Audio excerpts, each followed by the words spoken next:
महायुतीचे उमेदवार जितेंद्र शिरसाट यांचा विविध भागांमध्ये कॉर्नर सभांचा धडाका।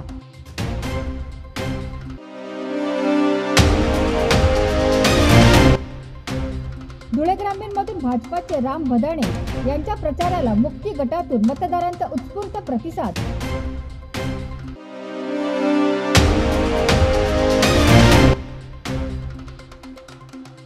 धुळे ग्रामीणचे आमदार कुणाल पाटील यांच्या गावोगावी संवाद भेटींवर भर।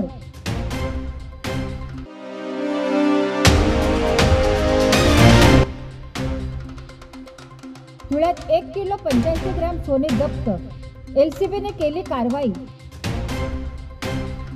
धुळे जिल्हा परिषदेचे सलग 2 वेळा सदस्य म्हणून तसेच अण्णासाहेब द पाटील प्रतिष्ठानच्या माध्यमातून धुळे तालुक्यातील गावागावात काम करताना धुळे ग्रामीण विधानसभा मतदारसंघाचे भाजप महायुतीचे तरुण तडफदार कर्तृत्ववान उमेदवार राम उर्फ राघवेंद्र मनोहर भदाणे पाटील यांनी वयाच्या 18व्या वर्षापासून सामाजिक राजकीय जीवनाला प्रारंभ केला।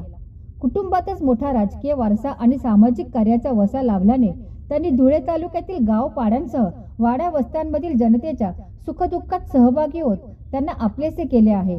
त्याची प्रचिती आता निवडणुकीच्या प्रचारार्थ गावागावात फिरताना दिसून येत आहे। जनतेचे त्यांच्याप्रती असलेले प्रेम आणि लाभणारा पाठिंबा आशीर्वाद पाहता येत्या निवडणुकीत राम भदाणे महाराष्ट्रातून विक्रमी मतांनी विजयी झाल्याशिवाय राहणार नाहीत। यावेळी त्यांचा राज्याभिषेक अटळ आहे असा विश्वास भारतीय जनता पक्षाचे प्रदेश प्रवक्ते संजय शर्मा यांनी व्यक्त केला। धुळे ग्रामीण मतदारसंघाचे भाजप महायुतीचे उमेदवार राम उर्फ राघवेंद्र भदाणे पाटील यांच्या प्रचारार्थ बुधवारी मुक्ती गटातील आमदड, वजीरखेडे, चिंतखेडा, अंचाळे तांडा, सावळी भिरडाळी, सावळी तांडा, भिरडाणे, मुक्टी येथे रॅली काढण्यासह मतदारांशी संवाद साधण्यात आला। रात्री मुक्टी व अंचाळे येथे जाहीर सभा झाला, त्यात श्री शर्मा बोलत होते। यावेळी केंद्राचे निरीक्षक शरदजी बारोट, माजी केंद्रीय मंत्री डॉक्टर सुभाष भामरे, उमेदवार राम भदाणे, भाजपचे जिल्हा उपाध्यक्ष प्राध्यापक अरविंद जाधव, भाऊसाहेब देसले, भाजप किसान मोर्चाचे प्रदेश उपाध्यक्ष बापू खलाणे, उद्योग आघाडीचे प्रदेश उपाध्यक्ष उत्कर्ष पाटील, भाजपचे तालुकाध्यक्ष देवेंद्र पाटील, नानाभाऊ वाघ, रोहिदास पहिलवान पाटील, श्यामभाऊ बडगुजर, देवेंद्र पाटील, राजाभाऊ पाटील, किरण पाटील, दत्तात्रय पाटील, विश्वास पाटील, डॉक्टर दिनेश माळी, शरद पाटील, ओंकार जाधव, रामभाऊ फौजी यांच्यासह ग्रामस्थ मोठ्या संख्येने उपस्थित होते। डॉक्टर सुभाष भामरे म्हणाले की 10 वर्षापासून केंद्रात मोदींच्या नेतृत्वाखाली तर राज्यातही एकनाथ शिंदे यांच्या नेतृत्वात महायुतीची सत्ता आहे। गेल्या 10 वर्षात राज्यात आपल्या धुळे जिल्ह्यात काय विकास कामे झाली हे तुम्हाला ज्ञात आहेच। तुमचा खासदार म्हणून मी गेल्या 10 वर्षात 2400 कोटींची सुलवाडे, जामफळ, कनोली उपसा सिंचन योजना आणली। तिचे 80% काम झाले असून वर्षभरात तालुक्यातील प्रत्यक्षात 100 गावांना पाण्याचा लाभ मिळून शेती सुजलाम सुफलाम होईल। अक्कलपाडा प्रकल्पाचे काम आम्ही पूर्ण केले। मनमाड, धुळे, इंदूर हा रेल्वे मार्गाचे काम मार्गी लावले। त्यासाठी 18,000 कोटी रुपयांचा निधी आणला। तालुक्यात राष्ट्रीय महामार्ग बनविले। धुळे तालुक्यातील महत्त्वाच्या विविध रस्त्यांची कामे पूर्ण केली। आपले उमेदवार राम भदाणे आता आमदार होणारच आहेत असे ही गर्दी सांगते आहे। त्यांच्या मागे कैलासवासी अण्णासाहेबांचा आशीर्वाद वारसा आहे। निवडून आल्यानंतर कन्हेरीमध्ये पाणी आणण्याची जबाबदारी राम तुमची आहे। आम्ही सर्वजण तुमच्या सोबत आहोत। दुसरीकडे गेल्या 70 वर्षात काँग्रेसच्या लोकप्रतिनिधींकडून सांगण्यासारखे एकही ठोस काम झाले नाही। उलट सहकारी संस्था बुडवल्या, तेथील कामगारांना देशोधडीला लावले। आता हे रोखायचे असेल, तालुक्याचा सर्वांगीण विकास करायचा असेल, समाजातील महिला, युवक, शेतकरी, शेतमजूर, कामगार, प्रौढ, ज्येष्ठ नागरिकांसह विविध समाज घटकांना योजनांचा लाभ मिळवून द्यायचा असेल तर महायुतीच्या सरकारशिवाय पर्याय नाही। यामुळे येत्या 20 नोव्हेंबरला आपण जास्तीत जास्त मतदारांनी मतदान केंद्रावर पोहोचून कमळाच्या चिन्हाचे बटन दाबून राम भदाणे यांना प्रचंड मतांनी विजयी करा असे आवाहन डॉक्टर भामरे यांनी केले।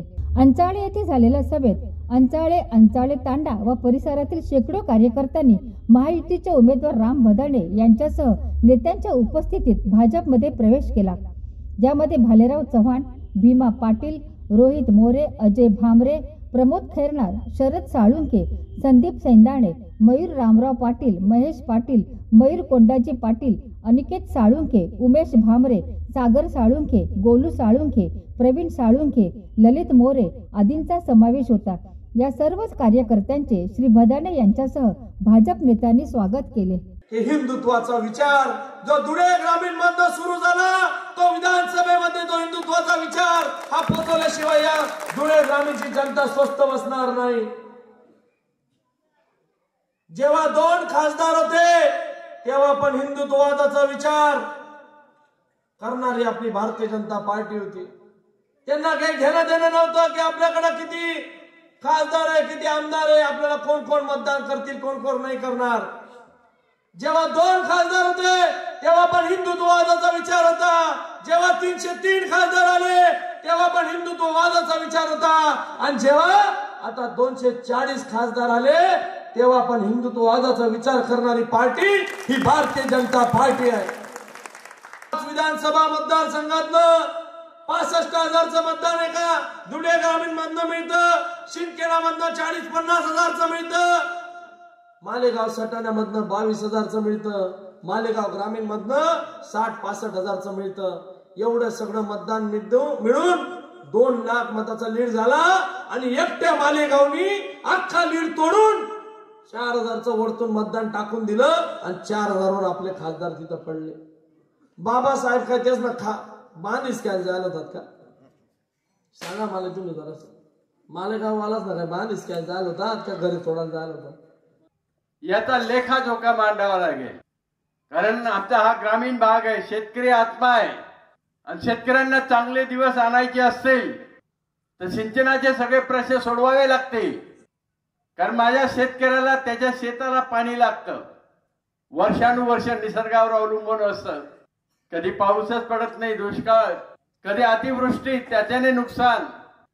पश्चिम महाराष्ट्र इतका पुढे गेलेला आहे, त्याचं एकमेव कारण मोठ्या प्रमाणात तिथे धरणं बांधली गेली, पण या धुळे तालुक्याला नेतृत्व मिळालं नाही। एक अक्कलपाडा 40 वर्षातही पूर्ण करू शकले नाही। अक्कलपाडा शेवटी पूर्ण व्हायला प्रधानमंत्री कृषी सिंचाई योजनेच्या माध्यमातून मोदी साहेबांकडनं पैसे आणावे लागले आणि ते पूर्ण झालं। या तालुक्यामध्ये एकही सहकारी प्रकल्प जिवंत नाही। या तालुक्यातल्या असंख्य लोकांचा रोजगार यांनी हाणून पाडलेला आहे आणि म्हणून आमच्या सगळ्यांच्या आशा केंद्रित झालेल्या आहे।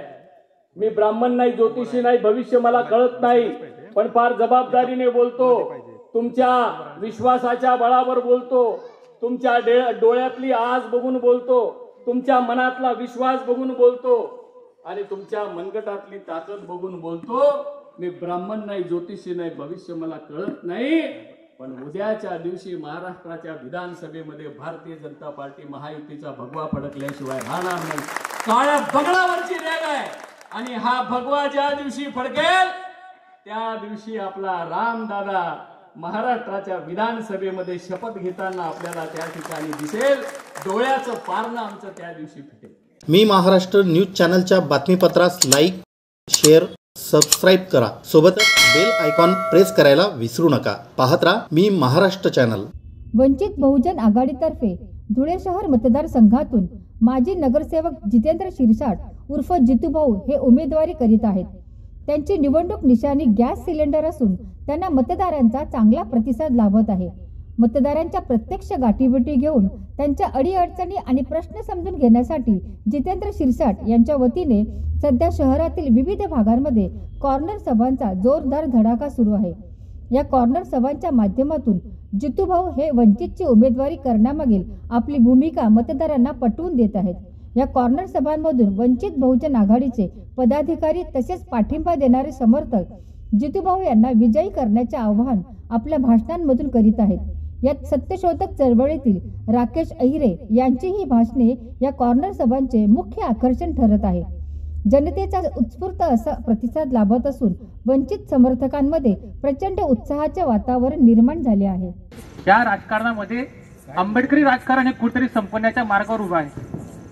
आज अशी परिस्थिती आहे की आरक्षण हे टिकेल की नाही टिकेल याच्यावर एक शंका निर्माण झालेली आहे आणि अशा काळात आपण एकजुटीने उभं राहणं ही काळाची गरज आहे. आजही आपण बघतो की आज प्रत्येक उमेदवार पैशाच्या जोरावर उभा आहे, पण ज्यावेळेस जितूभाऊंनी नामांकन अर्ज भरला तर ती आलेली गर्दी ही प्रेमापोटीची होती आणि येणाऱ्या काळात याच्या दुप्पटची गर्दी ही विजयाची असणार आहे. कारण की आपण सर्व बुद्धांचे अनुयायी आहोत. बुद्धांमधलं मैत्रीत्व, बंधुता हे आपल्या अंगी असणं गरजेचं आहे. ते सर्व समाजामध्ये जे भाऊंचं जे प्रेम आहे प्रत्येकासोबत बंधुतेचं, त्याच्यामध्ये एक शायर म्हणतो कि आदमी मर जाता है मकान बनाने में, आदमी मर जाता है मकान बनाने में, वो तरस से खाते बस्ती जलाने में, दुश्मनी बढ़ाना कोई बड़ी बात नहीं, उम्र बीत जाती है दोस्ती निभाने में. आणि आज इथे उपस्थित सर्व युवकांना एक आव्हान आहे की आपल्या प्रत्येक जाती धर्मात आपले मित्र आहेत. प्रत्येकाने किमान एकाने निर्णय घेतला, जर मी एकटा किमान 25 जणांना करेल तर प्रत्येकाने शपथ घेऊन जर कामाला लागले तर आज निर्धार सभा आहे आणि याच ठिकाणी आपण विजयाची सभा इथंच घेणार आहोत. आणि आपण सर्व एक सुजाण नागरिक आहोत. बाबासाहेबांकडनं आपला एक स्वाभिमान जिवंत ठेवलेला आहे आपण आपल्यामध्ये. तो स्वाभिमान जिवंत ठेवून मतदानाच्या दिवशी मीच नाही तर माझ्या घरातले सर्वच लोक, माझे नातेवाईक, जे नातेवाईक बाहेरगावी असतील त्या नातेवाईकांची यादी तयार करा. प्रत्येकाने जबाबदारीने ती यादी तयार करून आपलं स्वतःच एक, कारण की आज जर ही वेळ आपल्याकडून गेली तर भविष्यात आपले दिवस खूप वाईट येणार आहे. आज जो आमदार निवडून येतो तो प्रचाराच्या दिवशी आपल्या पाया पडतो आणि त्याच्या ऑफिसच्या बाहेर तो आपल्याला लाथा मारतो, अशी परिस्थिती आहे. म्हणून आपला आमदार असेल, आज दुपारी जितूभाऊंशी बोलणं झालं त्यामध्ये त्यांनी सांगितलं की मी मातीतला माणूस आहे, मी झोपडपट्टीमध्ये जन्म झालाय माझा, माझं एवढंच ऑफिस आहे, याच्या पलीकडे माझं ऑफिस वाढणारही नाही.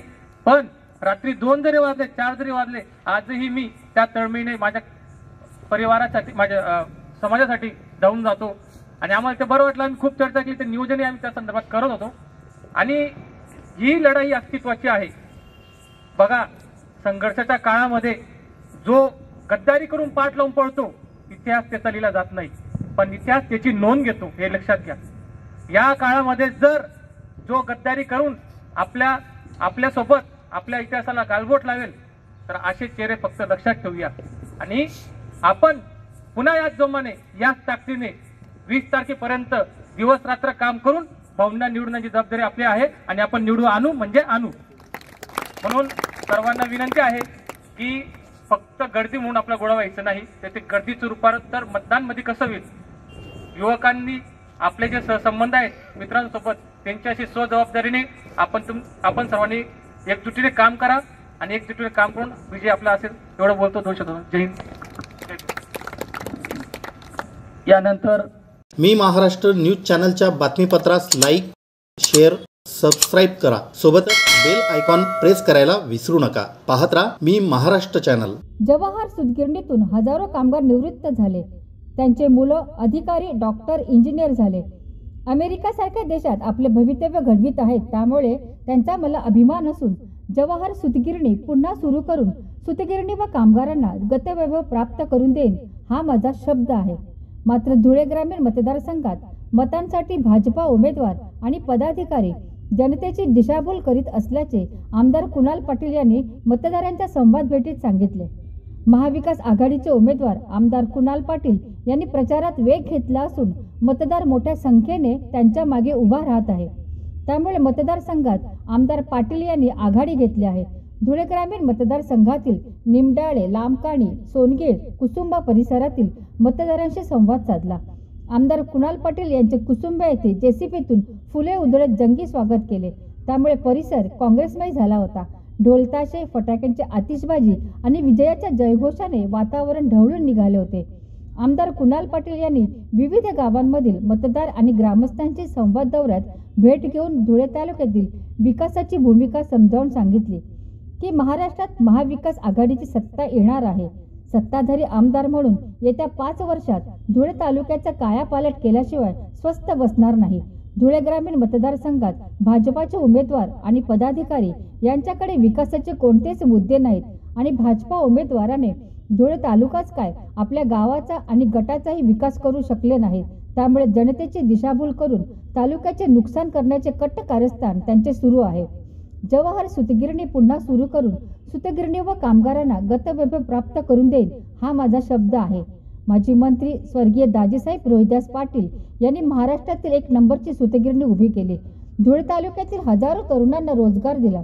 कामगारांना गतवैभव प्राप्त करून देण्याची माझी जबाबदारी असल्याचा विश्वास त्यांनी निमडाळे कुसुंबा येथे मतदारांच्या भेटीप्रसंगी सांगितला.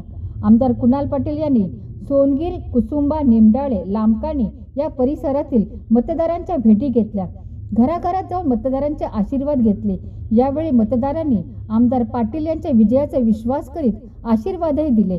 संवाद आणि भेटीप्रसंगी आमदार कुणाल पाटील यांच्यासोबत धुळे ग्रामीण मतदारसंघातील महाविकास आघाडीच्या पदाधिकाऱ्यांनी सहभागी होऊन आमदार कुणाल पाटील यांना विजयी करावे असे आवाहनही केले. मी महाराष्ट्र न्यूज चॅनलच्या बातमीपत्रास लाईक, शेअर, सबस्क्राईब करा. सोबतच बेल आयकॉन प्रेस करायला विसरू नका. पाहत राहा मी महाराष्ट्र चॅनल. आज मध्यरात्रीच्या सुमारास धुळ्यात येणाऱ्या एका वाहनातून तब्बल 1 किलो 85 ग्रॅम सोने हस्तगत करण्यात आले आहे. एलसीबीने ही कारवाई केली असून या प्रकरणी 3 जणांना ताब्यात घेण्यात आले आहे. विधानसभा निवडणुकीच्या पार्श्वभूमीवर शहरात येणाऱ्या वाहनांवर पोलीस यंत्रणा लक्ष ठेवून आहे. निवडणुकीत मतदारांना प्रलोभने दाखविण्यासाठी सोन्यासह रोकडचीही मोठ्या प्रमाणात वाहतूक केली जाते. आतापर्यंत पोलिसांनी केलेल्या कारवायांमध्ये कोट्यावधींची रोकड तसेच सोने हस्तगत करण्यात आले आहे. त्यातच काल रात्री एलसीबीचे PI श्रीराम पवार यांना गुप्त माहिती मिळाली होती की धुळ्यात चाळीसगाव चौफुली मार्गे धुळ्यात येणाऱ्या इनोव्हा MH18 BC 9899 या वाहनातून सोन्याची वाहतूक केली जात आहे. त्यानुसार त्यांनी रात्री 11 वाजता PSI Amjit More, head constable Hemant Borse, Machhindra Patil, Pralhad Wagh, Sandeep Patil, police constable Raju Gite यांच्या पथकाला चाळीसगाव रोड चौफुलीकडे रवाना केले. या पथकाने 11 वाजेपासून या ठिकाणी सापळा रचला होता. काल मध्यरात्री 1:30 वाजेच्या सुमारास सदर संशयित इनोव्हा वाहन घेऊन आले. या वाहनाला अडवून चौकशी करण्यात आली. यावेळी वाहनात 3 जण बसलेले होते. यापैकी अभिषेक किशोर जैन, वय वर्ष 41, राहणारे गल्ली नंबर 4 धुळे यांच्या ताब्यात 83 लाख रुपये किमतीचे 1 किलो 85 ग्रॅम सोने आढळून आले. त्यांच्यासोबत चालक पंकज गोविंद माने, वय वर्ष 40, राहणारे शेलारवाडी धुळे व सुवर्ण कारागीर सुमन शिशिर लायक, वय वर्ष 29, राहणारे गल्ली नंबर 5 धुळे हे दोघे होते. वाहनात सोने आढळल्यानंतर तात्काळ फ्लाइंग स्क्वॉड टीम FST याला पाचारण करण्यात आले. त्यानुसार FSTचे प्रमुख समीर वंजारी, ASI जितू आखाडे, व्हिडिओग्राफर दिलीप पाटील, चालक हेमंत बोरसे हे तातडीने घटनास्थळी आले. दरम्यान वरील तिघांना ताब्यात घेण्यात आले असून तपास सुरू आहे. मी महाराष्ट्र न्यूज चॅनलच्या बातमीपत्रास लाईक, शेअर, सबस्क्राईब करा. सोबतच बेल आयकॉन प्रेस करायला विसरू नका. पाहत राहा मी महाराष्ट्र चॅनल.